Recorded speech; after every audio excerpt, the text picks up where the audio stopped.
The Alternative Dig Talk. Real issues, real talk. At first, we hit your gadgets with our state-of-the-art digitalized mobile studio with the debate on the road behind the wheels. Later, we launched our magnificent studios located on Plot 1A, Sawagude Close, Lukulinanganda, Machindye, Kampala, where we bring to you our must-watch shows like The Mighty Drive, Monday to Friday, 8 a.m., Hotline, Mondays, 7 p.m. As for legal matters, Twins at Bar, Tuesdays, 11 a.m. Wednesdays, 6 p.m. is Afro-Caribbean Link, where we connect Africa with the Caribbean. Voltage on Thursdays, 7 p.m., featuring a youthful panel. Interface with Dr. Kiza Besije every Friday, 12 p.m. with his call to action against injustices. Snap Talk, Saturdays, 6 p.m. with the trio. A must-watch, The Political Dice, Sundays, 8 p.m. with the duo that never stammers, and so much more. Watch us live on all our social media platforms. We are The Alternative Digitalk. Real issues, real talk.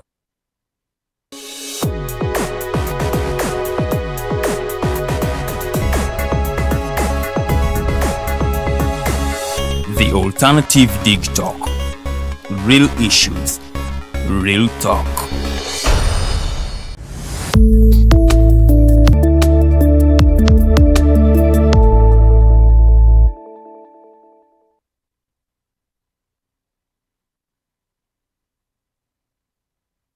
Good evening, Uganda. Welcome to this edition of the Hotline Show.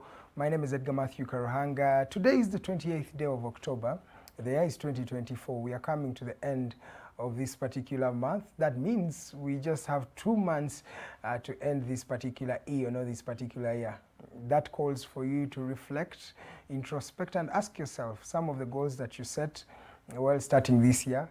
Where are you at in achieving them? Are there some key performance indicators that you can look out for and say, yes, I think my goal, I'm on the right trajectory? Or you've not really achieved it, which is still okay, because at the end of the day, if you are alive, that means there is hope. And if there is hope, tomorrow will be better. Today on the Hotline Show, as you know, every particular Monday, starting from 7 to 9, we are always here having a conversation about Uganda. And the conversations we hope, they'll create a better country for the people who are living today, this particular generation, but also for the generations to come. We have not been here for a while, but we are back. And for the time that we've not been here, a lot of things have been happening in the country. The main topic of contention, the main issue that is in the media this time around is the National Coffee Amendment Bill. Now, this particular bill seeks to relieve the responsibilities of the Coffee Development Authority and dissolve this particular entity. And after that, all the responsibilities that have been that were being done by this particular entity to go to the Ministry of Agriculture. Now, this particular bill has been tabled by the Minister for Agriculture, that is Frank Tumwebaze. And as I've told you, the main issue is just having all the responsibilities of the Coffee Development Authority be moved to the Ministry of Agriculture. Many legislators are not believing in what has been tabled in Parliament, and they say this particular bill is contentious in nature. The opposition has actually refused this particular bill, but as we speak, we are waiting for the second reading. Now, after the second reading, maybe it will be passed. And if it's passed, that means the Coffee Development Authority will be no more, and everything coffee will be managed by the Ministry of Agriculture. Now, still in that particular line, the Speaker for Parliament, that is Anita Among, made a few statements that some Ugandans think were tribalistic in nature.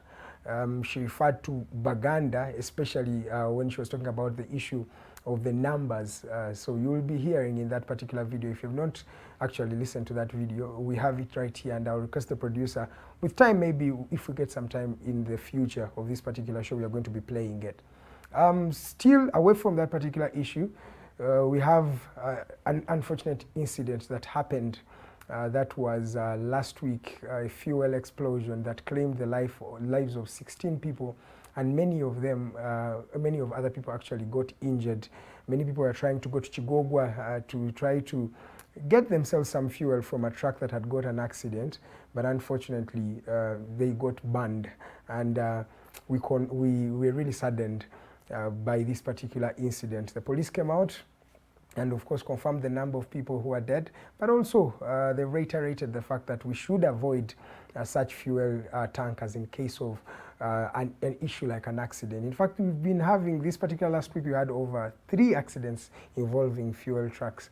I don't know what is happening in that regard. Still also, the National Unity Platform detainees, or some of the people that were arrested, unfortunately, finally accepted the cases that were put against them. There were 2 cases. One is treachery and the other possessing of explosive arms. And according to the court martial, with the added time that they've been serving, they will be serving 3 more months and 22 days, and later on shall be freed after accepting these cases. Some people believe this acceptance was actually coerced.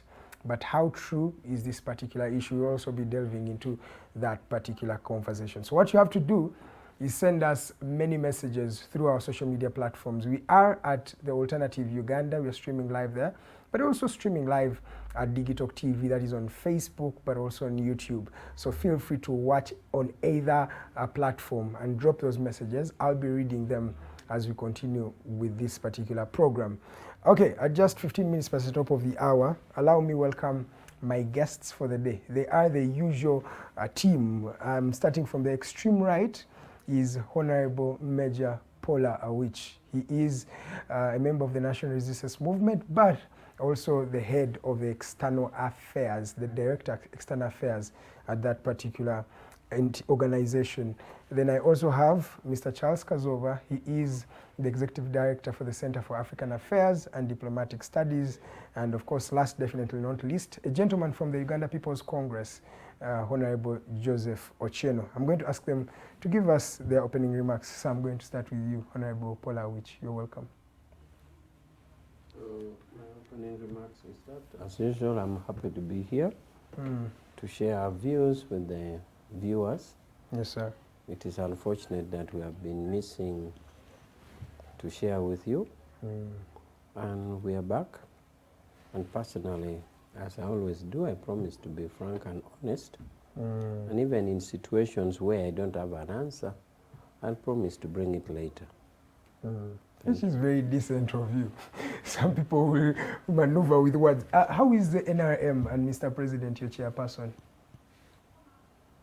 NRM is fine. We are doing well. We have had a primary election in Kisoro. We hope it went well. Of course, not everybody can be satisfied. But right now, our preoccupation is to ensure that the remaining few years, we really try as much as possible to ensure that governments complete the manifesto that we took to the people in 2021. At the same time, we are also planning to draft a new manifesto as we go to the people in 2026. Apart from that, as a party and government, there's nothing quite eventful. And we believe that no news is good news. Exactly. Because if there were bad news, they would be everywhere. But also, of course, the incidents that we have in Parliament, we believe that we have sent our best cadres there. We hope that they will project the ideology and the interest of the party and the country, because the country is bigger than the party. So we expect and we monitor that our cadres will do the right thing. Thank you so much. That gentleman is Honorable retired Major Pollar. He is the Director for the National Resistance Movement External Affairs. Let me come to you, Mr. Kazooba. You're welcome. Your opening remarks. Thank you so much, Matthew, and Digital Television for this opportunity to converse with the world about Ugandan issues. First of all, I would like to put in table my condolences for the families that lost their loved ones in that inferno, the fuel tanker that exploded. Let the young people be cautious and value their lives. The Uganda is going to be very interesting, a very interesting place 20 years, 10 years from today, so there is no need to risk your life. Today when I was coming from home at Natete, floods had cut off the roads. Actually, water was flowing through buildings, so traffic from Chibuye to Kampala got stuck. Then traffic from this side of ours. Busega? Oh, Natete. No, from what is it called? Nakauka, yeah. Crossing through. You couldn't. And I was asking myself, and the most funny thing about this was that when we reached the flyover, or where there is a Kampala Express that goes under. So they stopped us and they asked, what is the problem? SFC guys were all over that Omuzei is coming from Entebbe. For more than 30 minutes, you're just there stuck in traffic because the old man fears the president, his people. The president. I don't know whether because to me it sounds like fear. If the people voted for you, why should you be protected in such a manner? Well, they're just trying to create way for him. Being the first citizen, they're creating way for him to go serve the country. You see, I saw this on Gaddafi. The last time Gaddafi came to Uganda, yes, I was on all those meetings. Even when his men were fighting our men behind the two presidents, fighting each other. Yes, I remember.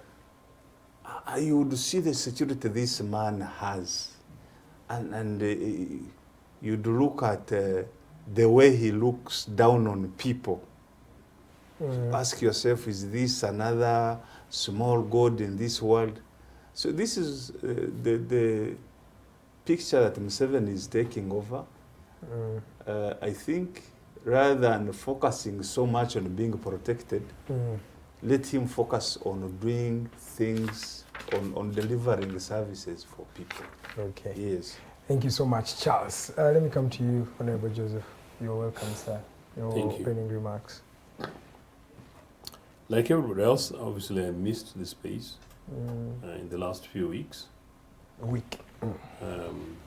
In fact, 9 weeks, because the other week I was not available for other reasons. Yes, sir. The other week I was in West Nile, commiserating with the people of West Nile over the terrible infrastructure arrangement, but also we had lost a senior congressman, passed on at 87, was a fantastic event with bringing across everybody from the communities, across the political divide, across the cultural divides.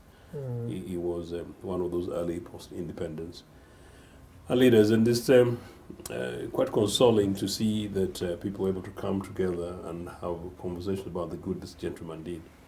I sometimes just wonder if only Comrade Awich and I and others had these conversations about ourselves when we were alive and agree to agree on important things, like some of the things that Charles is trying to talk about, so that we throw away politics and we throw away artificial whips in the National Assembly. We throw away crude, terrible, acidic language of them versus us, including Oyo Muchori, Oyo, those Baganda kind of stuff can go and hang. And then we thought about our country. So it was a nice one. And so, but that said, I also wish to say that I was very saddened by the shocking death of the people in the tanker. The figure is now 16, plus others mainly injured, and 3 other incidents. I was in another media house in which I was asked my opinion. And I'm saying, this sort of really an indictment, and of course, good enough comrade which is here to give a robust response. We don't come here really to finger point, nor do we come here to play partisan politics. And as I said, I'm a senior citizen. I am not quite sure about unnecessary interest in point scoring, because there are very few people with whom I like to debate normally. I've requested that I should have a debate with Mr. Museveni, and I still hope that before he retires I'm able to have a debate. But beyond that, it's neither here nor there. But incidents like this, people focus on the wrong thing, to the extent that people begin to say, why do they go there? You're blaming people who don't know where they're going to have the next meal. You're blaming people who culturally know that Museveni's fleet is a full tank of fuel running those vehicles, and it's their money. But them, they can't afford an average taxi fare to town. So if the tanker has... Don't go very far. Commando. So if they just rolled out and then the tank in there is an opportunity, and they think they can get away with 10 liters, they will. And so that is the context. The desperation is what you're talking about. It is despair and is extreme. And in any case, as I said, other people are looting massively and crudely and openly. But there's something else. My first comment was that less about that. I don't know the circumstance of this accident. It's the roadworthiness of vehicles. Granted, that tanker on a route in which there would be no train. But 40 years ago, these guys came and found trains that would be very effectively run by UPC. I've argued in this program. That's crying over spirit. No. It's a bit spirit for me. You can't say that. You're a young guy. Yeah. No. Because there's nothing we can change from the past. That's why I want us to focus on the now question. You're shocking, man. As a president, I take exception. You can't say that. You can't say that young Ugandans should not demand for trains. I don't say they shouldn't demand for trains. I'm saying I think it's don't know. overdue. I'll be surprised if you haven't done a serious academic critical work. You give context and background. Yeah. And in any case, part of the problems in which Museveni has used in this country is that many Ugandans now believe that it's impossible to have a train, it's impossible to have a bus, it's impossible to have a drainage. Okay, on that particular issue, allow me to ask you something. Where do we blame, not even blaming, to what extent are we to own these particular issues? For example, if a fuel tank falls, yes, I know we are desperate, but I risk my life to go and pick this particular fuel, well knowingly that this thing can be flammable and I may lose my life. To what extent do we have to really blame the people themselves without blaming government? Because now, how does government influence a person I did not. You interrupted me too quickly. Yes, and but I don't please know why. add on that, because I want to come to you're getting a little bit overzealous with this. My point was this, that happens. In any case, that some of these oil tankers should be on the train rather than on the roads, number one. And then number two, I was going to say that the other is roadworthiness of these vehicles. We don't know if the driver has lost control, whether it's a brakes thing. And number three, we don't know how many vehicles are in the streets of Kampala, let's speak Kampala alone, which are roadworthy. So that is the role of government, and the police and others, those related agencies, which is partly what we're trying to say. So at the end of the day, the overall responsible person for the Republic of Uganda is a parent, and it's a government which is led by the comrade Awich's, and that is basically what's lacking. So it's not about blaming people. As I say, people can't be blamed. People are circumstantially in the state in which they are. But also when you look through this, you have to go to the underlying issue. Was the driver, and you guys in the media, sometimes you do very terrible work. You go through the headline jobs. What's the level of experience of the driver? Was he licensed? When was the last time? Was he retrained? Had he taken Waraji and things like that? So all these things, but in terms of public health, those should be the critical thing. And of course, in this case, we ended up having up to 3 accidents. Now, I drive in Kampala, all of us drive in Kampala, and the messy manner in which people drive on the roads of Kampala is actually terrible. So it's really, about that. But I know you're asking me something else, but this is an introductory thing. That's what I can say about it. You have even started that particular issue, and that's going. Let me come to you, Charles, Sure. because I wanted us to hint on that particular incident. What do you think about that accident, the fuel tank accident? Uganda, first of all, as a country, we are surviving by accident.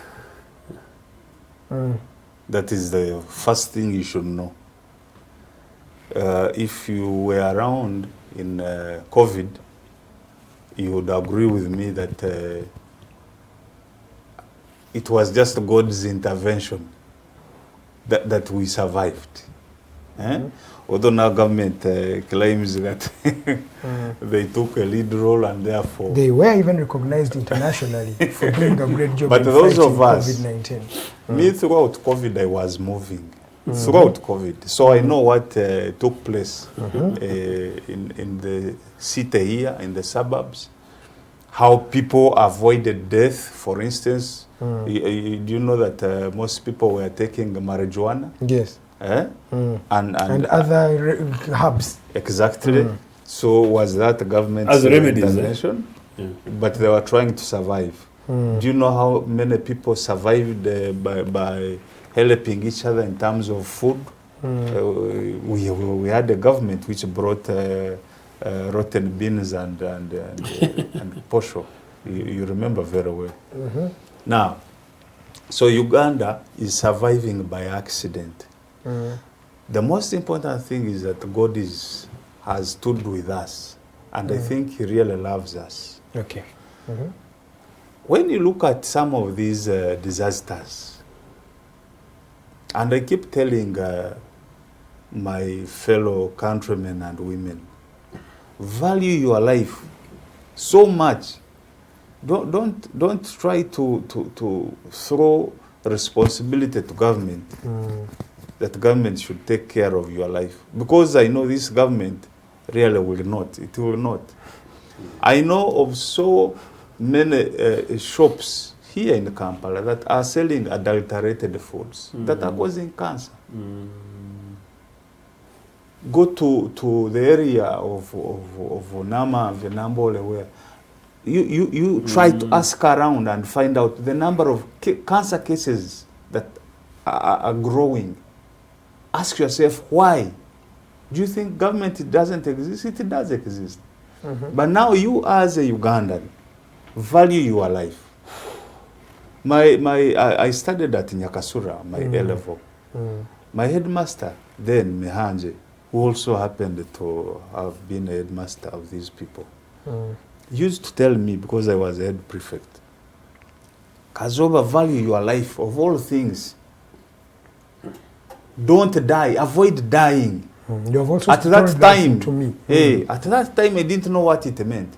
But over time, I have known. I don't want to move recklessly at night because I know what is out there. Yes. The government we have is not going to protect you. Actually, it is the aggressor. Comment on the incident itself. Now, when such a thing happened, I saw the video. And this person who was shooting the video already was mentioning it. Yes. Yeah. That this thing can explode. Before it even exploded. Everybody knows that it is very much possible for this tanker to explode. From the tanker that exploded here at Namongoda, you remember? And so many people died. So citizens should be aware that these disasters can happen anytime. If you suspect, if your instincts tell you something wrong is about to happen, please move away. Move away. Okay. Because however much you're going to blame Mr. Museveni and his government, you will have died, or you will have lost part of your body. All right. You understand? Thank you, Charles. Yes. Thank you. You're still watching the Hotline Show. My name is Edgar Matthew Karuhanga. We're still in the incident of what happened in Kigogwa. That is a fuel tank that exploded. If you're just joining us, there was a fuel tank that exploded a few days ago, and over 16 people lost their lives trying to get fuel for themselves. And many of them were injured in the same particular incident. Honorable Awich, you've heard the sentiments of these people, and they feel like government has a role to play in this particular issue. What do you think about that particular incident and the remarks that have been made by these two gentlemen? Well, Charles made other comments earlier about the president's security protection. I don't know whether I should go into that, but maybe I'll get another time. But Maybe another time. But I think overall it is not a well thought out approach to security of a head of state, including that of Gaddafi.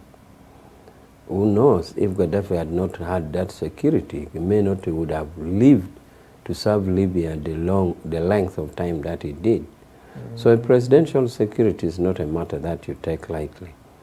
If something happens to a head of state, it happens to the whole country. We all know what happened to Rwanda when the two presidents died in Rwanda. We are talking of 1 million people died in 30 days. 30 days. 4 weeks, 1 million people. You can't imagine how 1 million people can just die in 30 days.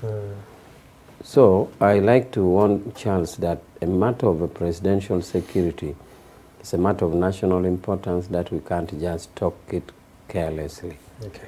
It deserves the security, it deserves, or even more.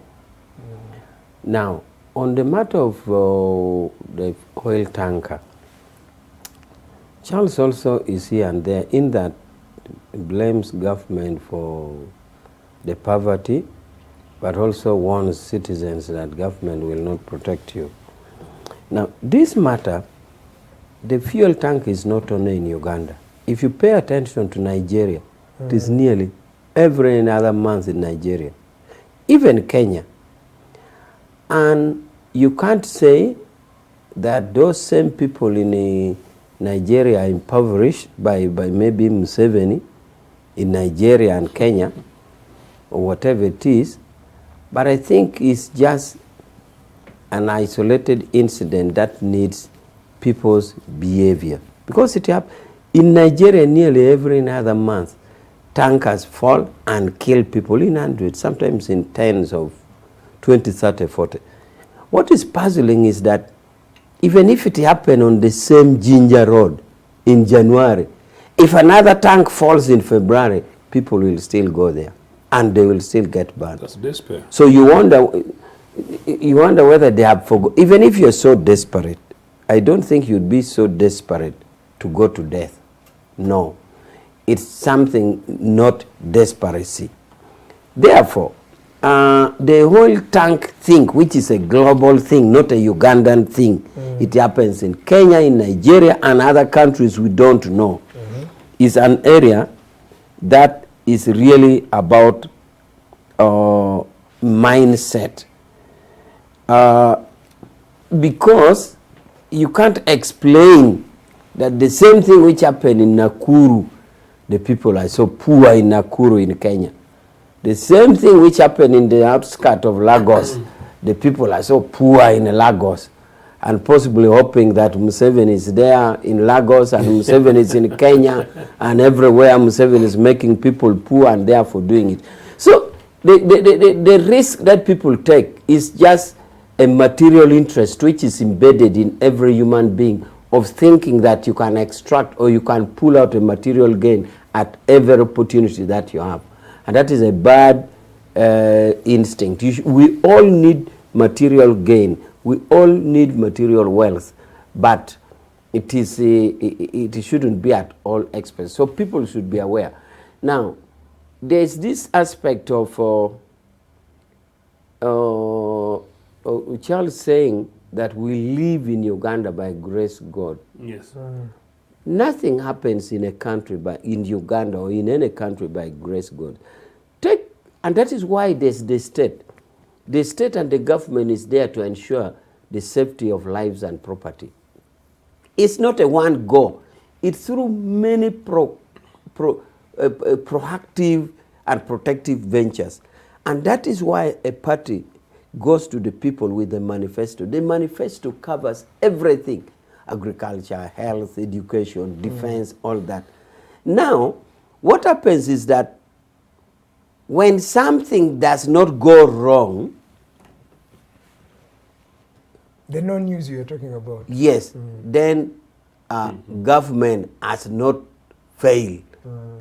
But when something goes wrong, then government. So people fail to know that the silent happening, the silent occurrences is because government has provided systems. That's why there is for example, the news you are saying. For example, in Apa, in between Acholi and Madi, towards that district of Moses Ali, there is a land conflict.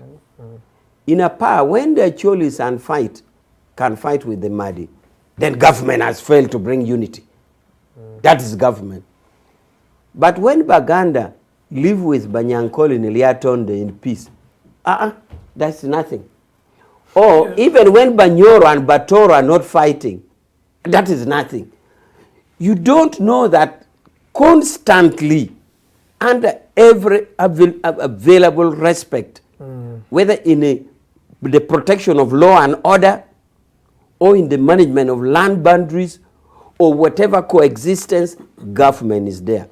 Therefore, it is not correct to say that we live in Uganda by God's grace.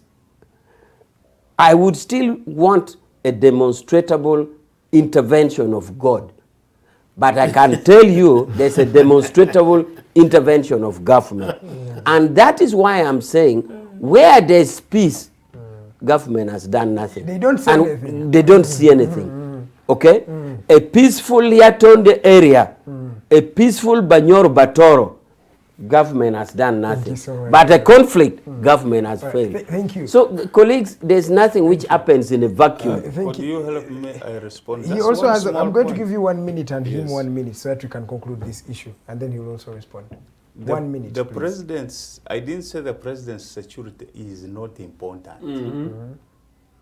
But I am saying over time, his security has become a burden to people who live in Kampala. On a daily basis, people are losing 2 hours of work being held in traffic. I was just checking here. And research estimates that in a year, we are losing 24,000 hours. Now, if you deduct the hours we lose because of Museveni, his movement from just here in Entebbe to Kampala, the time we are losing, which we should have committed to work, affects what we should earn. Yet, we are not paid by him. We instead pay him. Now, my argument is that let Museveni invest in Ugandans so that he stops fearing Ugandans. Because you remind me of a book, Betrayed by My Leader, where the writer tells a story of an incident where Tadeo Kanyankole tells him, please go back in your car, they are going to shoot you a president. He says, what have I ever stolen from them in Uganda? What have I ever stolen from them? That was around 1988. Why should the people be stopped for 2 hours? Your point has been made. Sir, in 1 minute, what were you trying to respond to Awich? Comrade Awich was in a very desperate attempt to justify, which is basically his job, to defend his NRA. I think it is, it is unreasonable and unfair to Ugandans that every time something happens in Uganda, we go simplistic and say it all happens everywhere, even in Kenya. Tankers fall in Kenya and Nigeria, possibly even in South Africa, but we are Ugandans. So the fact that it happened in South Africa, we should not debate a mess that occurred in the streets of Kampala directly as a result of a failure of an NRA regime. In any case, for example, the big case I made is that actually, if you do statistics, if it was the case that NRA did not break the rail networks, the likelihood of the number of tankers not being on the rail and on the road and therefore on the rail would have possibly reduced by half. Thank you. That is quite clearly that. And remember which, because of time, let me have Awich respond. I don't think there's much response to really say. Only that I think I had discussed with the congressman sometime about his continuous what I could call Bottom line. yeah, of saying that I'm here to defend my NRM. No, If anything, he's here to bring back UPC. If I'm here to defend NRM, you are also defending UPC. He's actually here to defend and bring it back. When Honorable Chen is talking about UPC, he's more angelic. He makes it look like it's he forgets that he's here in a desperate attempt to bring UPC. I really UPC. appreciate your effort to defend NRM, but we need to be reasonable. To 8 p.m. you're watching the Hotline Show, people defending their side, which is of course something that is normal here on the Hotline Show. My name is Edgar Matthew Karahanga. Please send in most of your messages. I'm receiving them. My producer is sharing them with me, so please continue sending those particular messages. I'll be reading them as we continue the program. Kamuga Franklin Gooding, you say you are live from San Francisco. Thank you so much for watching. There's also a lady called Martha Kahunde Kakule. I should say Mrs. Martha Kahunde Kakule. You're also watching from Dubai. Thank you so much for watching. I'm going to come to you, Charles, in these few minutes, and please let's use a few minutes on this issue. The NUP people that were finally accepted that yes, they tried treachery and they accepted the case of possessing explosives. As we speak, following the time they have spent in prison, they will be serving 3 more months, and I think right now it's around 18 days to go, 3 months and 18 days. What do you think about the acceptance of the National Unity Platform members who are incarcerated today? First of all, and just a minute, I was corrected that the death toll of the people that died in the fuel incident is not 16, as I mentioned. By now it's 26. Wow. Yes, I have been confirmed on that particular issue. First of all, our politics has become too messy. During the last elections, I was writing commentaries on some website, which I later closed. But I would look at the details, the information that came through, and I kept asking myself, are we in a country called Uganda? You know that I told you some time back was running another organization which was doing research in all East African countries. Yes, you told me about Now, the information that was coming through was only comparable to 2 countries, DRC and South Sudan.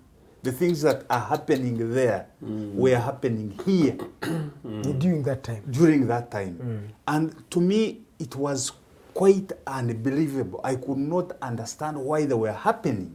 First of all, during that period, NRM, and is here, I think he was at the Secretariat, said they had more than 20 members. 20. Which means if you mobilized your members, you would only need 10 million of them to come and vote. Okay, assuming even if you don't get 10, you get 8. So why would you want to torture people who disagree with you? Why would you want to arrest people who are disagreeing with you? To me, I felt it was fraudulent for NRM to do what they did, the excesses. Because if you boast that you have a huge membership, what bothers you when Chagoranyi, when Besje go to talk to a few people? Because you have the numbers already. So it means they have been living a lie. And that lie came to surface during that election. So a lot of young people, and you're just looking at this, so many young people were thrown into jail. So many were dismembered. There is a body that was thrown here at Nankurabi, totally burnt. Was there evidence? Brought by security agents and thrown near the police station. Burnt? Things that happened in that election, as a country, we should be ashamed of ourselves. In fact, the president, I thought immediately after elections, the president should have started a reconciliation process But did you remember to heal speech the he gave? wounds. Right now, the speech wasn't for let me tell reconciliation, you, really. what I'm telling you, and this thing I remember is that just speech. covered up. But it's going to explode. The other day, I was just walking in our place, and some drunkard just looked at me and said, "Binobiana biam 7." Do you know what that means? You think he said I it tell to glorify people- you or because of the anger? I tell people that they look at me and they say, So, "Abo bebali muchinga." when we are attacking Museveni, he should understand that he has put our lives, some of us, in firing line. So what was the mind behind these people accepting that? Now you break. They did. It is understandable to break. Yeah, yeah. It is understandable. You're going to be in jail for how long? You have a family. You are still a young person. You need a life to move on. You break. You will accept whatever is done unto you. You've had what they call duress. These people were under duress. The legal system should have been able to understand it because they have been under torture. And then For even all of these evidence years. got under In any torture case, in a and- military court. So, in a military, That was another what issue, we are by the way. living in, President Museveni has built an explosive. And this explosive is about to go to explode anytime. Unfortunately for them, they are in their evening years. They don't even care. But those of us who want still live around here, that don't intend to go into exile, we are saying no. We want to stand with these oppressed people. Because we are one. We have one country. I don't want to go around running in DRC that I'm in exile. Why? So, Mr. Museveni should understand that what he has done to these young people, he has radicalized a group that will bounce back. In Israel, Netanyahu wanted to break down the Palestinian Authority. He groomed Hamas. You see what they have done. This guy, Sinwar, who was killed, that designed that whole operation in Israel, his father was killed by the Israelis. That grew in him. He was born even in a refugee So he camp. was radicalized from childhood. This is what is happening in Uganda. Museveni will not be around today. In 10 years, he might not be here. But what will happen to those of us who will be here? Shall we live in the same country with the people who have been maimed, who have been tortured psychologically, physically, morally? That today you can apply for a job and people ask you of your tribe? Do you know the torture you go through with your masters? But somebody says, no, this one is not ours. My OG told me that when she applied in civil aviation. And you don't know how I felt. It's so bad. These guys have done the worst to this country. Wow. Thank you so much. Let me come to you. This issue has actually been here for a while. People accepting after a while. Even the case of Besigye, you remember the people who were incarcerated with him. You remember the Rwenzururu incident, people requesting for amnesty and pleading guilty.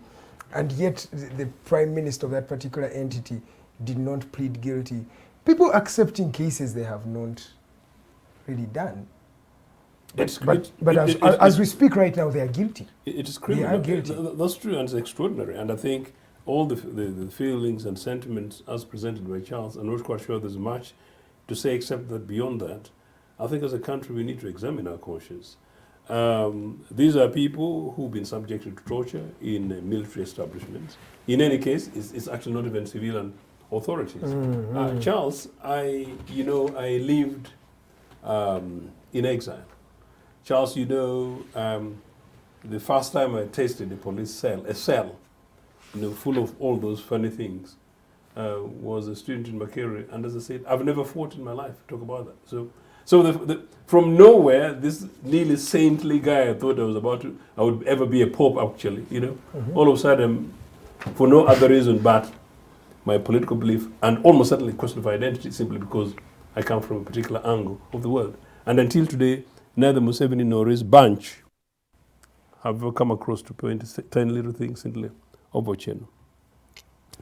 When I contacted a senior public figure who helped process one or two items related to my escape, my exile, top lawyer, he told me that mine was recruitment by intimidation, part of what Charles is saying, in a way. But this is the thing. When you go through the media that I went through, including torture, including the go-downs and these underground things that we now know, because those days people didn't understand what it was, you look back to these people. You've gone through all this crude torture. You've been told and you're taunted and traumatized. And by then, there's some of these guys. I know one or two military guys, top military guys, I think one was retired, who taunted me on parliamentary buildings, 4th floor building. They'll come and taunt me and then go, taunt me and go, the senior guys. One of whom say, you Makeri ones, you're proud of things. Also, the psychological torture, you reach a stage in which you say, you either give up and die or do anything to attain your freedom. That's basically what's happened. But that said, I just want to take us back a little bit. Charles, it's not surprising that Mr. Museveni has the convoy that he does have. And again, I also agree with you that we're not saying that Museveni should not be protected. I am related to a family that was Obote's top presidential escort unit. And Obote's was merely a unit, now it's a whole army, so we understand these things. But Obote's convoy in Kampala was possibly 1/5 former convoy. Forget about the convoy when you're going to rallies and you listen to great John ministers. Obote's former convoy from his private home in Kololo to either his office in parliamentary buildings or whatever, it was possibly 1/10 of Mr. Museveni's. Now, Obote was in Kampala. NRM bandits were throwing bombs in Kampala and Luwero, most of Buganda. What is that Museveni is hearing today? The next other larger convoy is Paul Mwanga's, hardly 5 vehicles. Basically one military thing plus police outriders. 3 vehicles plus a Land Rover thing. What is it? The Prime Minister, Speaker of Parliament, Minister for Finance, Minister for Internal Affairs, Minister of Internal Affairs had an extra police thing when the bandits tried to assassinate him in Crescent House, so he had a police speaker. The rest, all cabinet ministers, everybody, including Prime Minister, had one vehicle. Similar Mercedes-Benz. I think the Prime Minister's Mercedes-Benz was slightly different, merely in make. But a driver and a police escort. Here at Kampala, we were fighting a war of banditry here in Kampala and a relatively hostile part of Uganda. What is it that is happening today in these hands with these bandits? What is it? If it's not fear of the torture they're subjecting young, ordinary Ugandan children, including these other people whom they've completely spoiled and destroyed their lives. In any case, Comrade Whitman might say, the implication is that now that these guys go ahead and plead guilty, it means their records have been tainted for nearly the rest of their lives. First, let's start from there. Ladies and gentlemen, we have 3 minutes to the top of the hour. You're still watching the Hotline Show. We're having candid conversations that we hope will make Uganda a better place. Please continue sending in more of your messages. I have a message from a gentleman called Kasumba. And I think, Kasumba, you addressed your particular issue to Charles. I'm going to read it for him so that after the break he can just hint on it. You say, not Kasumba, you're actually Kasamba Rogers. Kasamba Rogers says, what is Charles' solution to the president's security situation? Does he know that there are global security challenges that need to be addressed? Okay, let's go for a short commercial break. You're still watching Digitalk TV. My name is Edgar Matthew Karuhanga. Boiling here.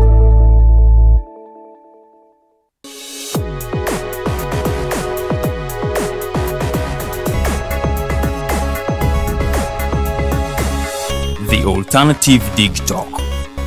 Real issues, real talk. Hey Teddy, have you noticed how little attention science and health issues get in the media? Totally, Edgar, yet science information is very important. Yeah, for sure. That's why the Health Journalists Network is here. How can they help? They are a group of journalists dedicated to advancing public understanding of healthcare issues through impactful reporting on health and science. Oh, really? Yes, they meet up every month with scientists and researchers, policymakers, and activists at the science media cafes.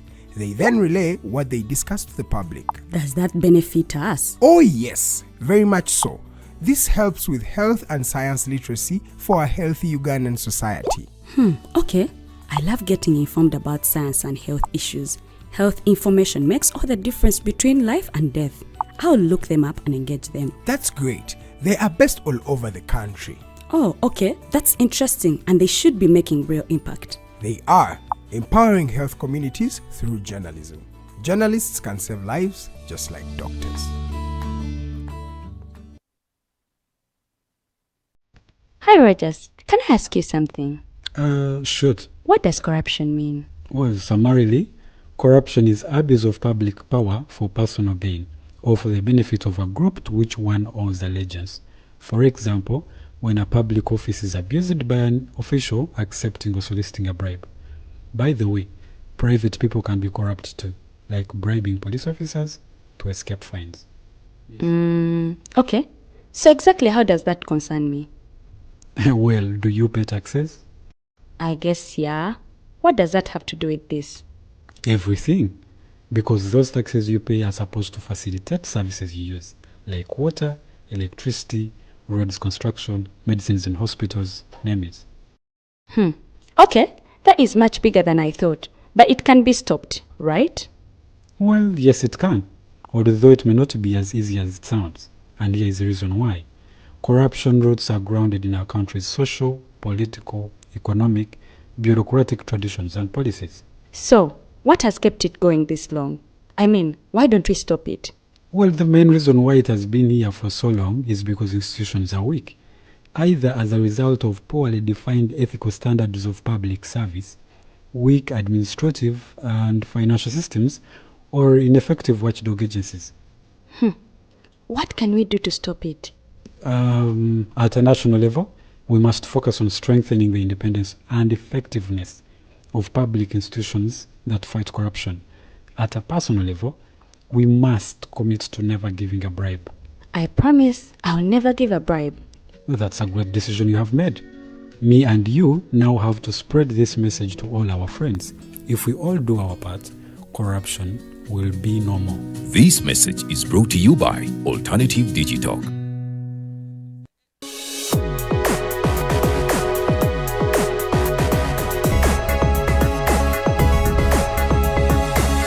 The Alternative Dig Talk. Real issues, real talk.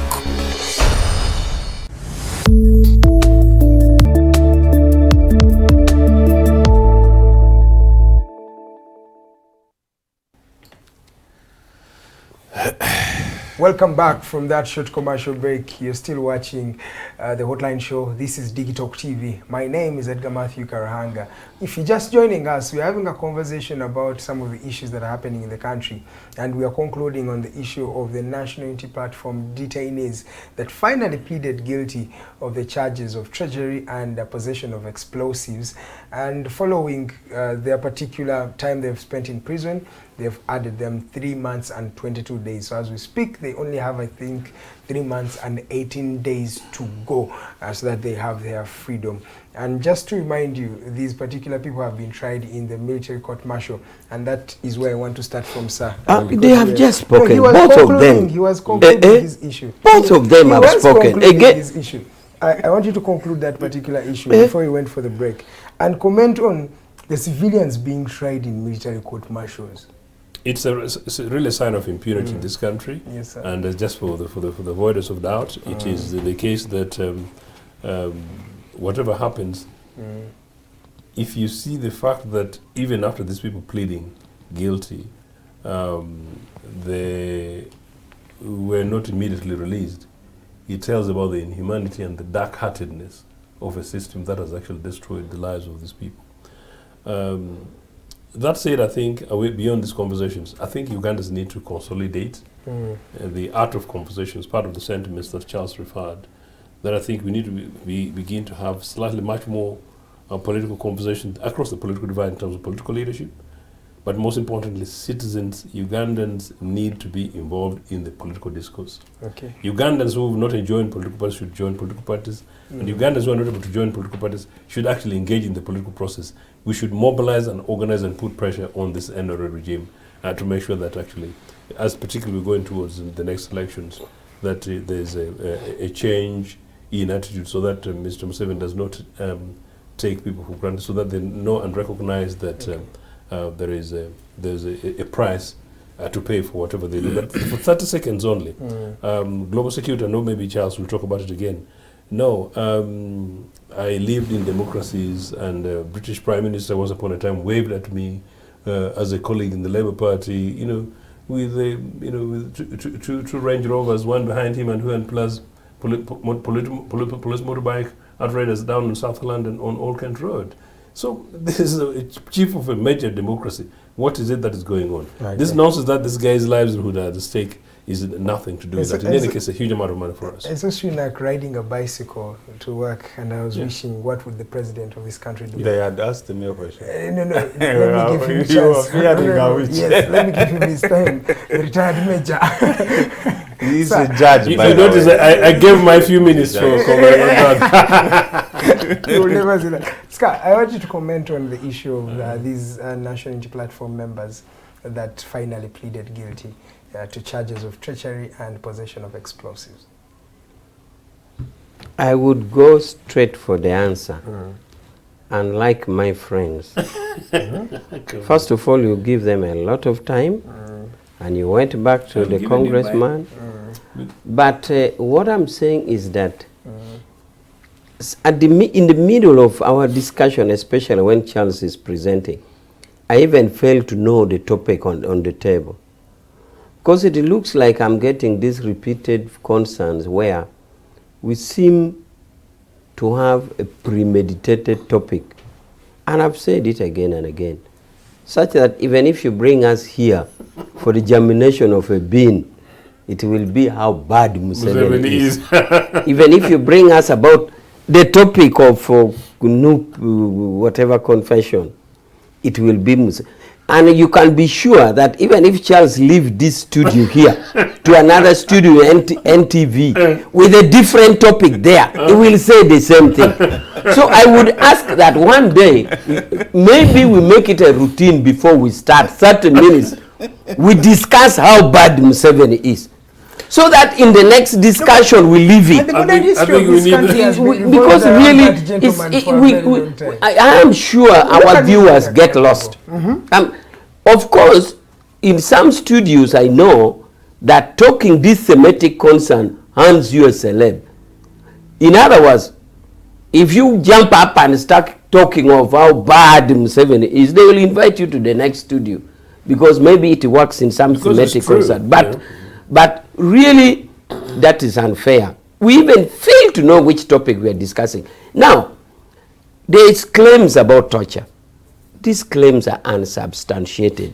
Colleagues, I want you to know that there is a procedure of Red Cross visiting all detention centers. Even military courts are visited. So if there was claims of torture, it should have been documented. 2, Uganda is under a force to comply with international conventions. This convention says detention centers must be open to recommended bodies, including Red Cross. Go to Makinde. Red Cross visit people in Makinde detention centers. In Luzira, Red Cross is there. Where is there documentation of torture? Somebody just comes and lays a claim and leave it there to the viewers. This is not fair to Uganda. Your court recently awarded a gentleman called Kapwenza Rukirabaseija compensation worth 50 Those are known claims, and that's why I'm saying we don't make blank. You see, the places you are saying that are checked. That's where Kapwenza was tortured from. Yes, and those are, I want known claims, not a blanket claims of These people have been going under torture. They have been tortured. They have been mined. They have been what? No. Remember the same government you are saying. Let him submit. Remember the same government you are saying. He might walk away. Remember the same government you are saying. The government passed a law. They passed a law saying that alone is torture. No, the government passed a law saying if you are tortured, it's a law passed by government. If you are tortured, whoever tortures you, first of all, now under the law does not have what is called the defense of Attorney General. In the past, if a police breaks your leg, it would say sue Attorney General. Under the current legal anti-torture act, it is no longer the case. So you have a right to sue the person who tortured you directly, or even sue Attorney General. So it is not enough to make blanket claims on torture. If it is the case of the colleague you have said, it's okay. So we should restrain from blanket tortures of torture and all this. Now I come back to group was not tortured? I come back to the issue of the plea. Now I want us to understand with viewers that DPP or the prosecution has the constitutional mandate to prosecute or even drop a charge anytime. But the Criminal Justice Foundation is that states don't want to prosecute all cases. That is a beginning point. And that is why under criminal justice procedures, they are first of all, even in police, community policing. The idea is, can we prevent it before any crime even occurs? Two, when a crime occurs, there are procedures there, including what is called plea bargain. Plea bargain to the state is that not everything must be prosecuted. If you have a charged person, under plea bargain, the procedure is that the prosecution sits with the accused and lays down to the accused, this is what the state has to bring against you. This is the evidence. However, not everything must be prosecuted or long sentences. If you agree to a plea bargain, you bargain, and the arrangement is that you have lesser sentencing or charges. Even charges can be lowered. So all these are... So it means I have done what yes, saying. Yes. So in other words... Just a minute. How is it that for 3 years, these people have refused the charges, and finally, out of the blue, they chase their lawyers and they plead guilty? That is what I'm saying. It happens even to much longer ones. Even if you went to Gulu, in non-political, say, areas, even if you went to Mbara, the plea of non-bargain plea is a criminal justice procedures. It is only that at this case, you find it happening to this particular group. But are you sure I can tell you, I can assure you, even if you have a cousin in Mbara, let him go to prison tomorrow, or in Tororo. Therefore, the overarching position of the state is that not everything should be prosecuted, and the state is not interested in prosecuting. For example, note that even in criminal justice system, there is also a provision which says that instead of convicting one innocent person, you rather let 5 guilty people free. In other words, the state is hesitant. The state is more bent on protection. And that is why there's an offer of plea bargain. That is where there's an offer of plea bargain. So whatever has happened in the case of Noop is a normal justice procedure system embedded in our criminal justice system. And it is in all prisons, whether Gulu, Mbara, or anywhere. Only that now has taken. Why try them in a military court martial? Why try them in a military court martial has been a matter of debate. It was decided by High Court. It was decided by Court of Appeal. By good luck, the ruling was that because the law was saying if you are found in possession of military stores, offenses described under the army law, then you should be tried on what is called service offenses. Now, that was the law and passed by Parliament. But some people went to Constitutional Court to say the law itself was wrong, because why would you try civilian in a military court? So they challenged the law. The High Court ruled in favor. The Court of Appeal ruled in favor. Right now, it is at the Supreme Court. How long has So it been? what we are waiting for is the Supreme Court to pronounce itself. If the Supreme Court pronounces itself that that law passed by Parliament is wrong, then it will not be there. It will be said that this section. You've not answered my particular question. Why I'm telling you is the National Unity Platform members. Because they are under the offences, prescribed offences. I'm telling you. Okay, let me give you another example. Do I answer you? Yes, you have I'm answered surprised me. you were not getting my answer. No, you have answered me. Yes, now I've answered. Yeah, now I thought you were all along seeing the let answer. me come to you. Let me still come. So, how different was the possession of explosives with the Kanyamunyu case, who had a gun as well? The Kanyamunyu case, actually, they prefer the higher offense. You see, the prosecution can prefer a higher offense. Higher offense is that a murder is higher than your possession of military stores.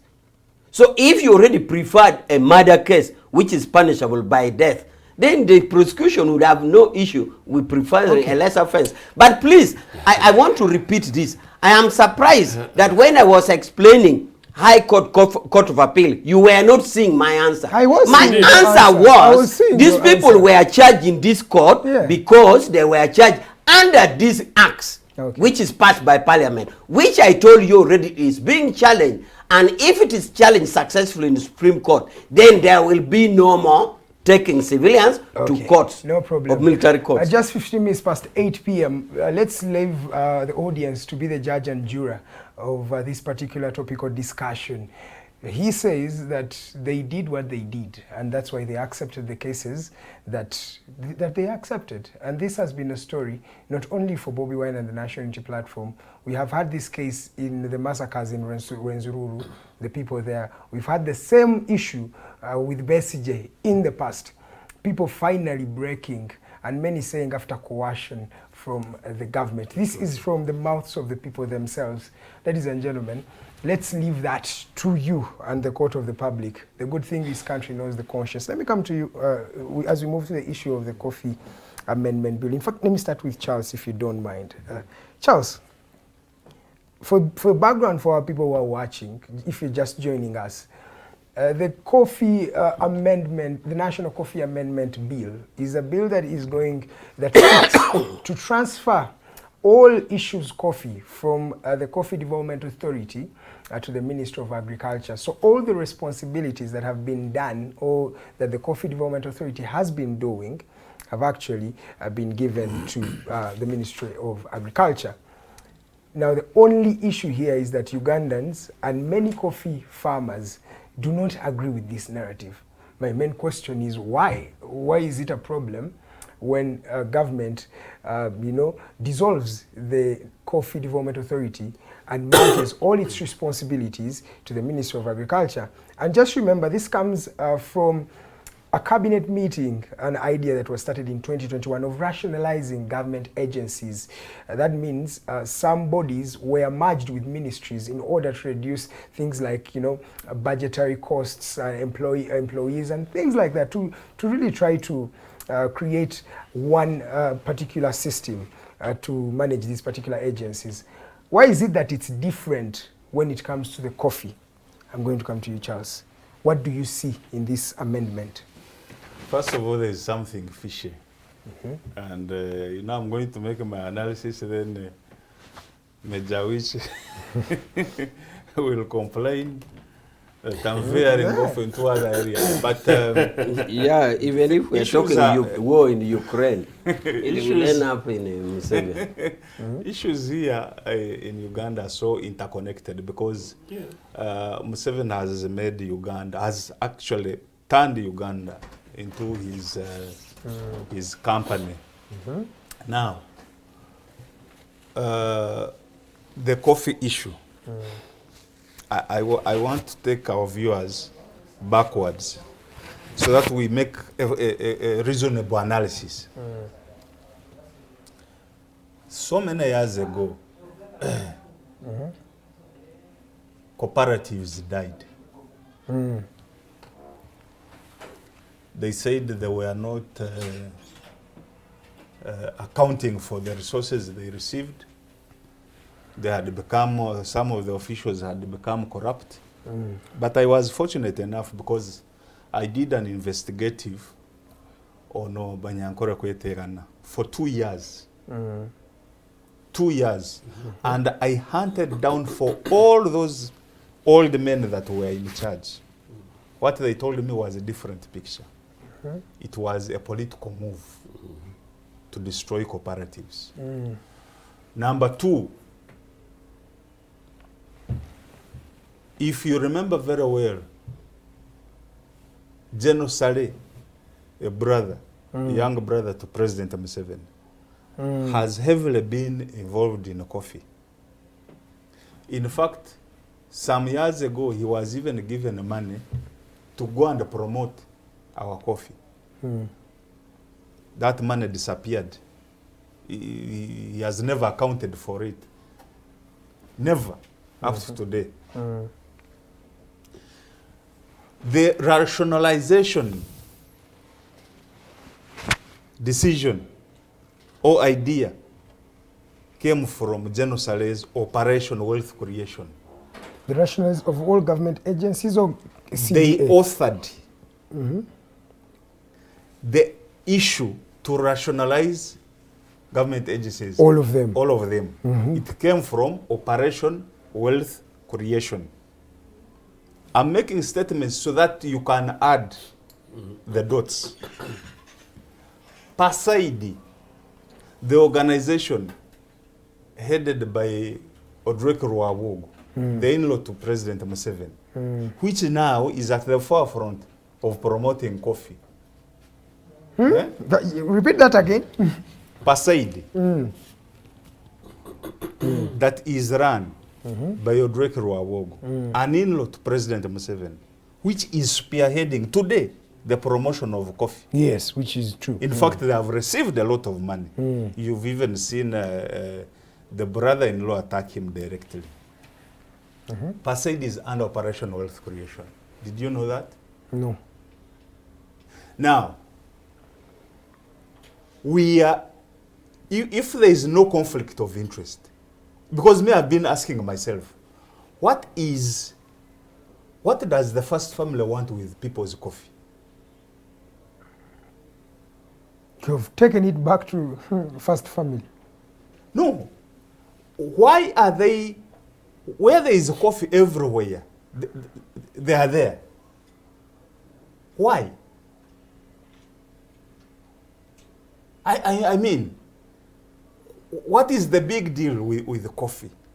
So, if you studied some political economy, you would understand that to manage society, you have to manage the resources. The economics. The money. You must own the factors of production. Exactly. Once you have the economy, the economy in your hands, then you are able to dictate the political destiny. Because everybody will dance to your tunes. Have the money. The people who are saying, please, because Museveni's argument is we should process coffee and sell finished products. Isn't it? We gave him an opportunity when he came to us and said he wanted money to invest in processing cotton so that they can make clothes. I've ever been to that factory of Kananathan.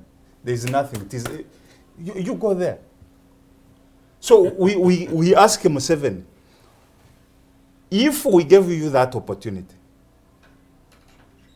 and you failed, how sure are we that even the coffee you will handle? Because you lied to us that I can manufacture clothes. We taxpayers contributed the money and gave him, and he dumped into a factory run by Kananathan here in Bogorov. I happened to have gone there when they were working. But all the materials were being imported. And here what was happening was putting together things and they sell. That is exactly even what is happening today. There is nobody that is manufacturing a cloth in Uganda. You go and ask anybody.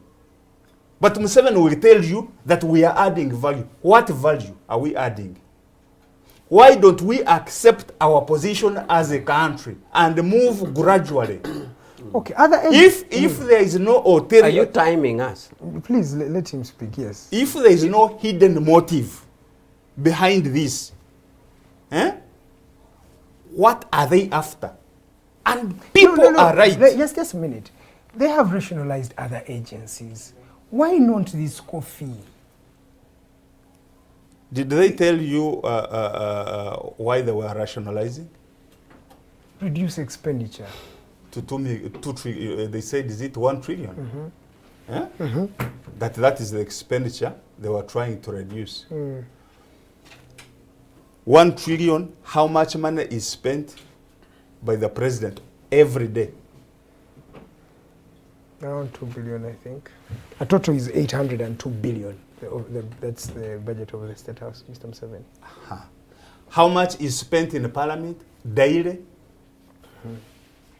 So, any sane mind would look at public expenditure of politicians, not technocrats. In fact, our technocrats are underpaid. Rationalization, I have talked to people in there, those technocrats. Yes, it does not help at all. It doesn't. I've told you this is an idea that came from General Saleh's organization, Operation Wealth Creation. But does not make it bad, because the fact is, you realize how much work is duplicated among agencies. Have you been connecting the dots? Yes, I have. I've told you, he was the first to promote our coffee. They gave him money and money was wasted. Yes. He never accounted. He formed Operation Wealth Creation, which is a parallel shadow government that is not backed up by any law in this country.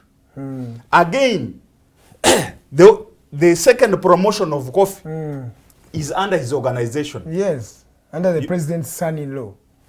No, the organization of Drake is supervised by General Saleh. Exactly, that's what I'm saying. General Saleh and the son-in-law. As we talk, a lot of billions of money have been put into PASAID. And they can't be, that money can't even be accounted for. I understand. It is taxpayers' money. Yes. Now, you are saying that our coffee goes to Ministry of Agriculture, which is now taken over by the military. The minister. No, it is being run by the military. Okay, you mean the Ministry of Agriculture? Yes. What don't you see? I mean, some of these things, you must first go back. No, I believe, because there was also a time when they needed the coffee. Ministry of Agriculture is run by a PS who is a military man, isn't it? What does it tell you? Because a military man follows orders. Yes. You don't question orders. You just put the dots together. Okay, let me read for our people here the objectives of this particular bill. One, the main objective of this act is to give effect to the government policy for rationalization of government agencies and public expenditure adopted by a cabinet meeting on the 22nd of February 2021.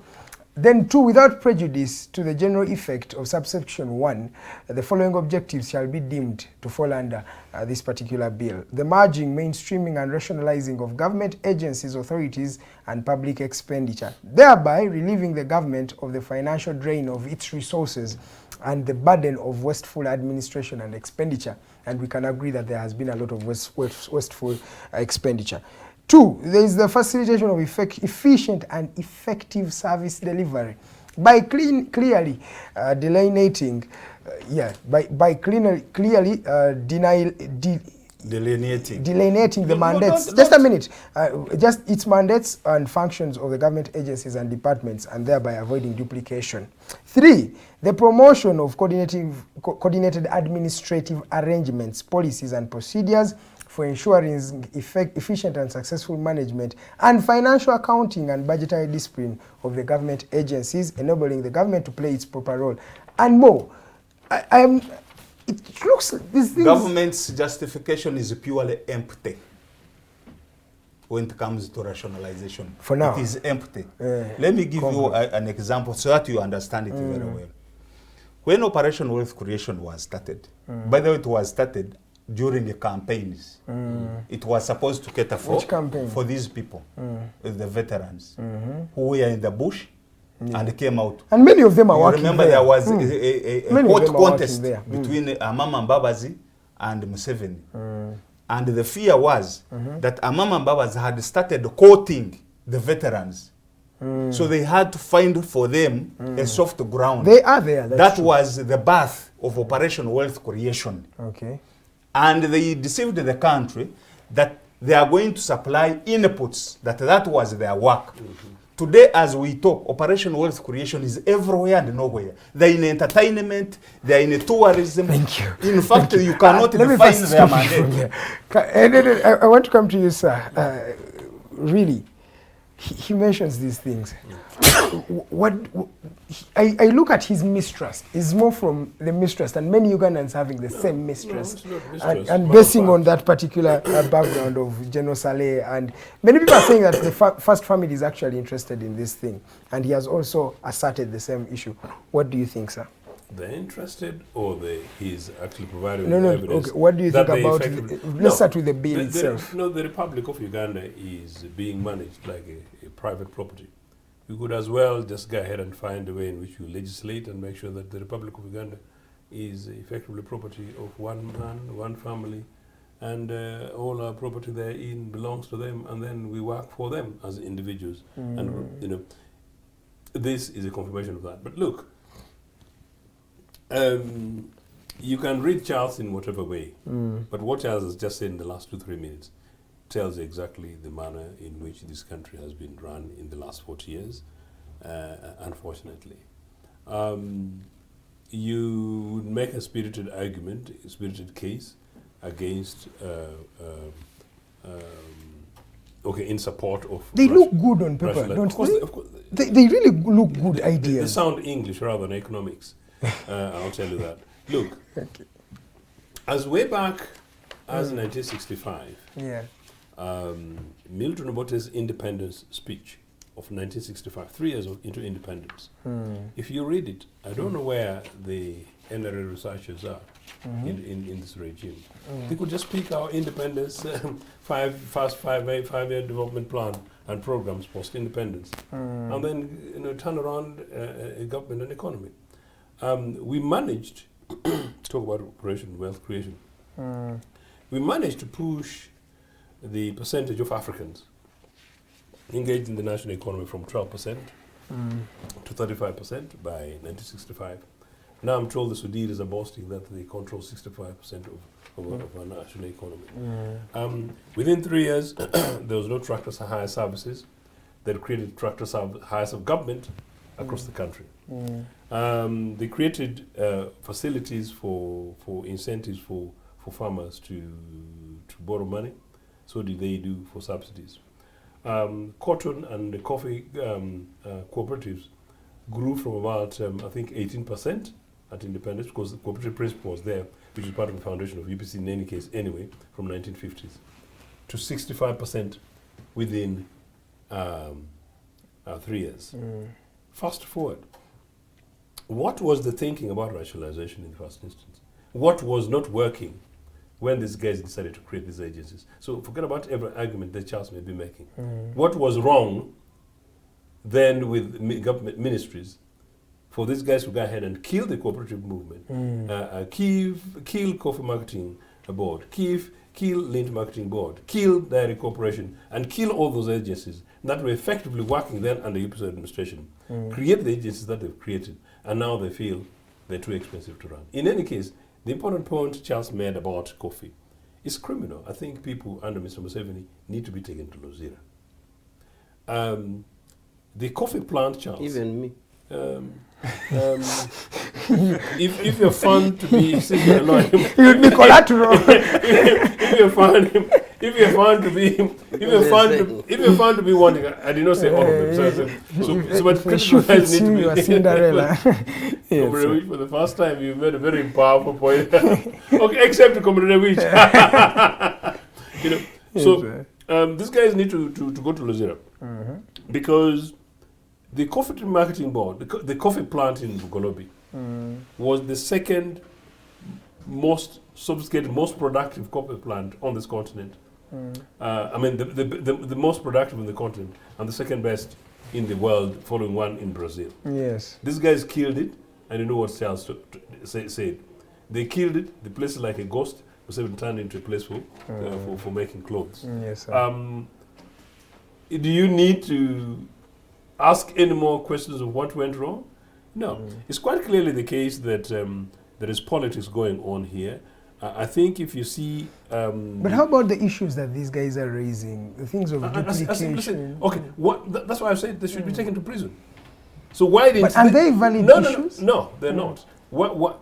No, because in the past they may not have realized that, but now they do. No, the reason why they are not valid is backed by the concerns raised by Charles. That actually it appears that even if they were, we are suspicious that their interests and that Mr. Museveni and his family are trying to get the new cow thing called coffee and put in their pockets. But actually, the rationalization of a coffee thing, by the way, in principle, most of the current coffee exporters are not complaining, as a matter of fact, about this rationalization. So to them, it doesn't matter whether the thing is rationalized or not, whether Museveni goes or not, and Museveni will go anyway, whether NRA loses and they return to their farms looking after cattle, which they will do anyway, Coffee will continue, and people will continue to produce coffee, and the coffee prices will continue going up. So people really are not bothered. The issue is the game behind the whole process. The only one agency at the moment, interestingly, which has a very, very big case for being left as it is UNRWA. Now, surprise, surprise, Mr. Museveni is pushing UNRWA. I understand his politics from outside his family, which is a competition between which member of the family who's who, and the leadership and management of UNRWA, for which I will not go into details. So if it's something like that, it tells you that, well, it's not about the Republic of Uganda, but about what happens in NRM. But let me tell you what, I want to show you something that government does. Within the early hour, I saw something from a member of parliament and a junior minister in the new British government. And this is what they've done. Yeah? Good news with some excellent announcements from Labour over the weekend for young people and their families. Yeah? Big investment to rebuild 50 schools in a year. Tripling the funding for free breakfast pilots, something that I was part of the conversation from the early 90s. That you feed children, you make sure that you have good access to schools, particularly children whose parents can't afford, and you'll turn around their lives. Confirmation of £1.8 billion investment in childcare expansion, including new schools based on nurseries. 44 million to support kingship and foster carers to keep more children in stable and loving homes. If you see the kind of conversation that government have about the most vulnerable, the way they put in investments, and you look at what we talk about, not only the most vulnerable in terms of ordinary farmers and poor people as we start the conversation, but the most critical sector, meaning coffee, and we're playing politics with it, it tells you where we are as a country. Thank you so much. Let me come to you, Honorable Awich. What do you think about this amendment that is going on of rationalizing the Coffee Development Authority and merging its responsibilities with the Ministry of Agriculture? This is a well thought out move, regardless of where it came from, whether it came from Saleh, like Charles alleges. In any case, it had to start from somebody anyway. And you recall that the president asked advisors. So it doesn't matter whether it came from Karanga or from Charles himself, but it's a matter that came up and was discussed. What I want our viewers to know is that these agencies that we are now crying that government is killing and it is so bad was created by government. So by people. Was created by government. By UNRWA, dairy, coffee. In the case of coffee, specifically in 1991. So if Charles says by the people, I don't know where people met and created. But we all know that under social contract, the people give the mandate to government to execute, to govern on their behalf. So we can as well say the government did it. Now, how can you be crying for what I have created and now I'm rearranging and created? For example, if it had been created... You're rearranging it for a selfish motive. No. Selfish motive is the point. No. So I first want viewers to know And this takes me to his question. His question was, why had it been created when UPC government had cooperatives? President Museveni has answered this, only that some of us are so biased that we don't even listen. But I advise people who are even opposed to him to first understand him. Because for us in court as an advocate, how will I even pose the opponent if I've not even had this point of view? So some people even oppose without hearing. That question is answered by Museveni. Museveni says that because of the machinery way of working of civil servants, they had failed to do this thing within the line, within the government ministries. So to make things effective at that time, these agencies were created so that people are paid more and they work. This was the spirit. So, and it was created. So these things were created by government for all intent and purposes. How then are you, if myself, I created a house, for this case, I don't want you to say it is a private property because that is what you say. But if I am a father and I have one house, then I created one for the children. And then I say, no, that house is not good, come back to this one. Why are you blaming me? It is me. Okay, what is the added advantage for the ministry doing I'm coming to that. Now, when this thing was created by, for example, Kofi in 1991, for the reason that I've given, the machinery reason, it was set in place. But in 2013, it was noticed that this UCDA was not doing anything. When it was noticed, the only thing they were doing was in areas of exports, compliance with international things like put this quality. But the real expansion of coffee was not being done to the extent that Operation Wealth Creation was done to be sure that the seedlings is being planted, because UCDA was not doing it. Now, when this wealth creation was created, and this now makes me go to his other question, that soldiers follow order. What is wrong with following order? In fact, it is the reason that President Museveni relied on soldiers, because soldiers are disciplined. When you tell a civilian staff, it will. Did you know, for example, my Congress brother, did you know even why there's parade in the army? Parade. No, I don't know. Among other things, parade is for beauty. You know, you entertain people. But the first part of parade is that you instill discipline in a person. If they tell you to turn left to a soldier, you turn left.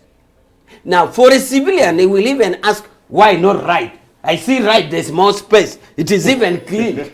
Now, when you tell a soldier, take 100 seedlings, he will follow. No, let's go back to the topical issue. What is the ministry going to do better? No, that, I am. That You're not going to derail failed? me when I'm prepared to answer your question.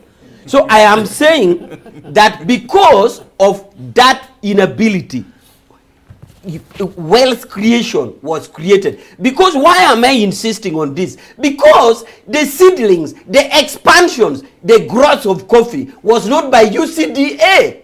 It was by wealth creation. For example, Colonel in Samba planted 1 million seed and 1,074,000. Now, this increased the acres to 38,000 acres. This was not UCDA. This was wealth creation. At that time, 7% of the homesteads was outside the money economy. So, are we saying now UCDA planted 1 million seedlings? Or we are saying Operation Wealth Creation? If, for example, you had told me that why are you killing UCDA when it planted 2 million seedlings, I would understand. But there's no evidence. Instead, evidence is on wealth creation. Now, here, Karanga, complaints started saying, complaints started coming about wealth creation itself. Now, what did government do? Change to give money to people themselves. This is why there's a genesis of PDM. Saying now, since we're already having a bit of complaints about, because there was a complaint of poor quality, that even the soldiers who are buying this thing is poor, much as they have given the 1 million. Then they are saying it comes late. This seedling comes late when the rain has already gone. So government changed and said, give cash to people to do it themselves. Therefore, I want to stop at this, to say at this point that it is a false claim to say UCDA has expanded coffee. False. The expansion, including counting the seedlings that are counted, was not by UCDA. It was by Operation Wealth Creation. Same thing with dairy. I'm going to ask the same question. Yes. What is different that the ministry is going to do that the CDA has failed to do? What the ministry is doing is actually what you have read. And you yourself confess it is good. You read it on paper. Yes, you read and you actually you were telling them that this is good. No, the truth is, the so what else do you want me to answer other than that? But in this country, we know that the papers are. Why do you doubt it? Why do you wait it for implementation? You have read what government is going to do. Give me a track record that a ministry has done in the past that has really come out successful. Just give me, paint a picture for me, an example. You lawyers use precedents. For example, okay, just one of. I really want to answer questions and direct. I take what you said. I pick any ministry. Ministry of Health. Do you know that the life expectancy has moved from 43 years to 64? But those are donors. It's not your government. Have I answered you a ministry? You have answered. I've answered you a ministry. So therefore, I want to conclude this matter by saying. I want to conclude this matter by saying. There are other cash crops. You know, in the past we had this other cash crops, yeah. Cotton, coffee, tobacco. But now we have many cash crops. Are we now saying we are going to have authority for Simpson, authority for pineapple, authority for this? What is so special with coffee? Okay. Thank you so now, much. final on tribal sentiments. I know I'm coming there. I'm coming there. I had not asked, and that's why I wanted you to react to him, but also start and comment on the tribal sentiment. People feel that the Uganda being attacked. This comes at a time, just for the benefit of our audience, that a video leaked of Speaker Anita Among. In fact, Parliament has denied that video and say that it is AI generated. This particular video was targeting Baganda. Hearing or listening to us say, do we have the numbers? Don't let those Baganda. Before she could finish the statement, someone muted her microphone. But according to the Speaker of Uganda, this video was AI generated. Though there are some people who are watching live and can confirm that this lady spoke these statements. Let me come to you, Charles. There was a gentleman running good African coffee. Coffee, yes. Yeah? Well, yeah, I remember that, yeah. That man invested a lot of his resources. You're talking of Rugasira? Yes, Rugasira. He was never supported by government. Never. Instead, his government has supported somebody called Nelson Tugumi. If you just track his record and you understand that we are running a mafia state. Now, he's trying to defend General Saleh. And me, I have insisted, and I will always insist, that he is part of the problem. Because you cannot have administrative structures, official administrative structures established by law, running affairs of the public, and you are just behind there running a shadow government which is doing all the decision makings and even nominating appointees. Even the parish development model that he's talking about came from General Saleh. Has it succeeded? In your opinion? We shall be looking at the reports. Now, he is part of the problem, and I've always insisted he has to step out of some of these issues. Because for us, like I told you, these issues are going to cause us problems. Right, yeah. Tomorrow they are not here. Just give them 20 years. Okay. They are not here. First wait. Yeah. I want you to go to the issue of Among because you don't. And exactly that is what I'm going to. Tribalism. Yes? Don't you think, okay, let's assume that the speaker, loose as she is, said it. It could have been the thinking of somebody. Yeah. Because just the other election. She has a mature adult. She can say things on her own. Why do we have to bring in another person? She was representing somebody. That's what you choose to perceive. I realized that perception. Because let me she tell did you, not mention any person. No, yes. It was, those were her sentiments. She did not even know that the microphone was on. We can discuss something, 5 of us here, separately. But by slip of the tongue. But don't also put it on the other people. Exactly. You don't have I've evidence. not yet. But me as somebody who is trying to analyze, I don't think the words came on her tongue by accident. She could be representing somebody.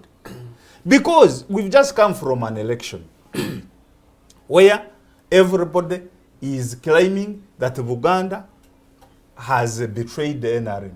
Everybody, even these people, when they are in their meetings, they say it. How? Uganda has betrayed us. In fact, there is now a strategy. They are developing an initiative to reclaim As Uganda. You conclude. So when you look at the land being stolen in Uganda, do you blame Uganda? Or do you blame the people who are staying in Uganda? And because the land is being stolen, that is a fact. And nobody is... a lot of land grabbing is in here, this Buganda region. Exactly. Now, their livelihood is being tampered with. Coffee? Yes. Because they used to... I've grown up in Uganda. They used to have matoke. Matoke is no longer in coffee Uganda. is in Now, Mbale, Eastern Uganda. Yes. Even these days in the Nobody Western is Uganda, denying. it's too much in Kigezi. Each region can defend itself. You know that Toro and Kigezi right now are in a crisis because tea has been decimated. There is no tea. Yeah, in fact, most likely Toro and Kigezi are going to bring Nup people. You just wait. Okay. Now, Conclude. Buganda has an issue. And we should stop hiding behind the tribalism. They have a very genuine conversation on coffee. Single-handedly, Mengo has been promoting the growing of coffee. Single-handedly. Now, people are beginning to reap.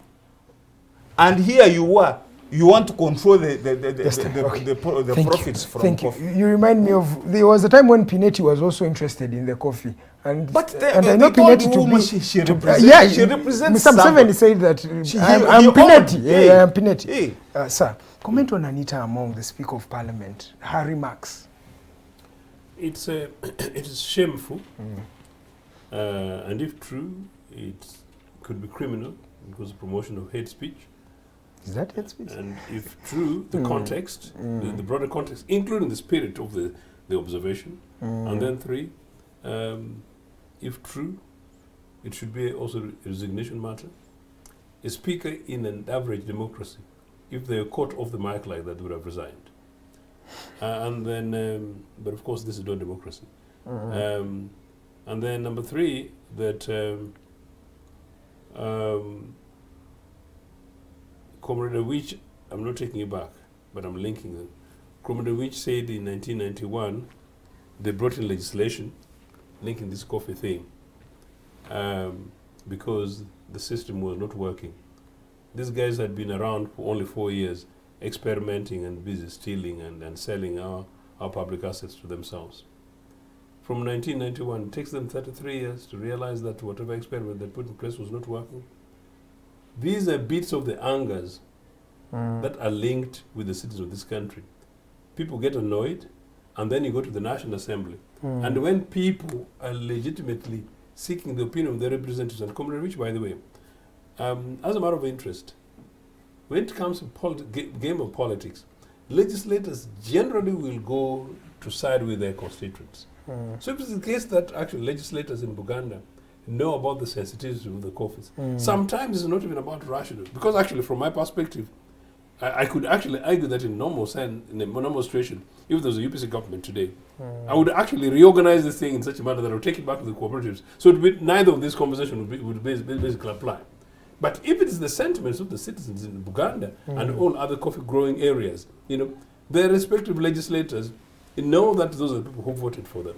So they will come to the National Assembly and take a position and speak from such perspective. So to do so, to speak in the manner in which Anita said so, and to do so in a manner in which is responded by Chris Obore, talking about artificial intelligence, is actually playing to the, basically insulting public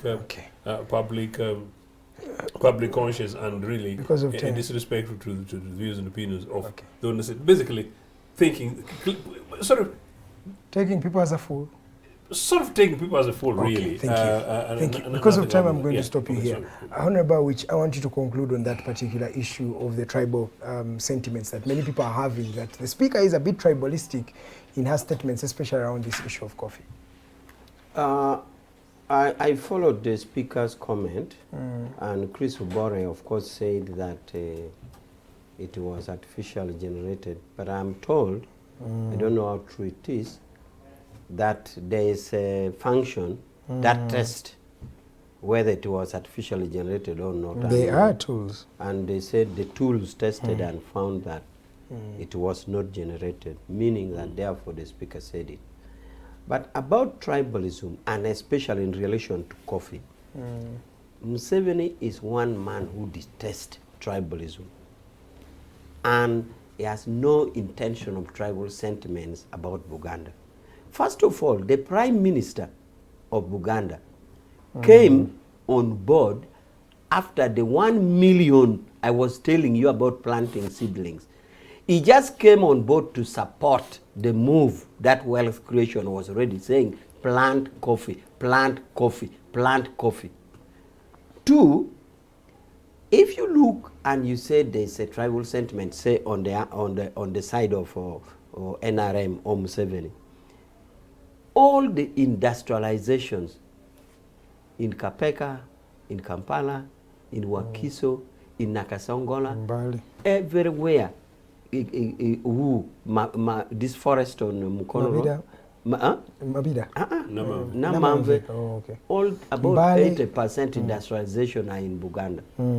Therefore, even if it was the Speaker who said it, I don't think Museveni would be happy with her.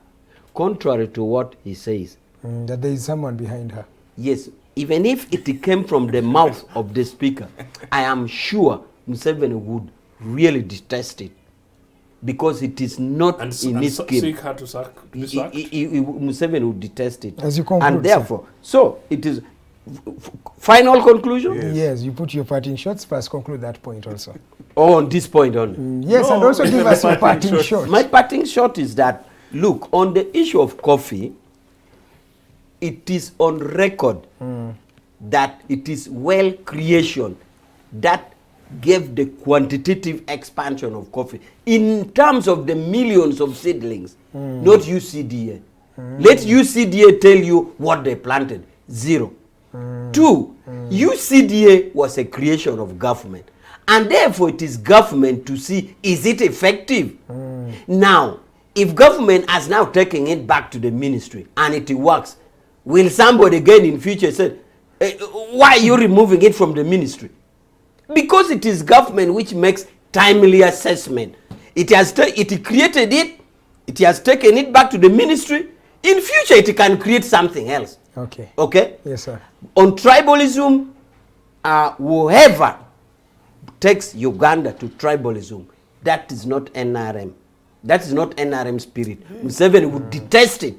Even if it came from his son, Museveni would detest any tribal sentiment. Okay. Thank you so much. 2 minutes to the top of the hour. Allow me to read the messages of our people. And I'm going to strictly, I think, limit them to 2.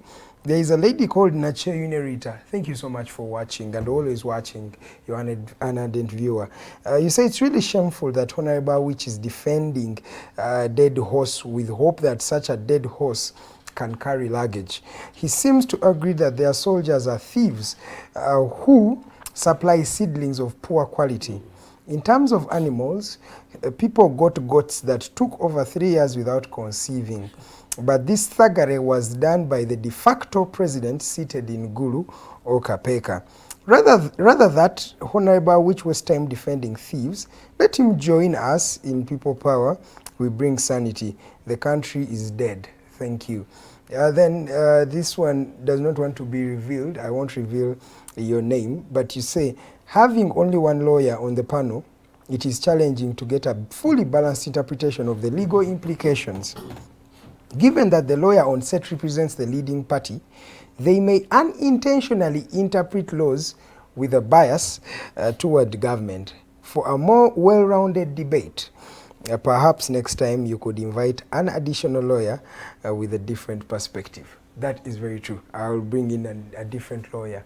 But thank you so much for those messages. And everybody who has been watching, it's been a privilege and an honor to have you on the Hotline Show. Honorable Awich, I won't give you time to give us a parting shot, but the good thing is people are always here every Monday. Starting from 7 to 9, we're always having a conversation with Uganda right here on Digital TV. Yes, Honorable Joseph Ocheno, I beg your pardon. Thank you so much for tuning in. We've come to the end of this conversation. It's exactly 9 p.m. So thank you so much. The people who have sent the messages, thank you. There were a couple of messages, but I couldn't read all of them. But most of them were really gratitude messages, thanking our viewers and Digitalk TV. We shall continue to serve you, and that is something we commit to. Remember, we stream live on our social media platforms. That is on Digitalk TV and Digitalk TV on Twitter and on Facebook or X. You can find us right there. From the entire team, God bless you. Good evening.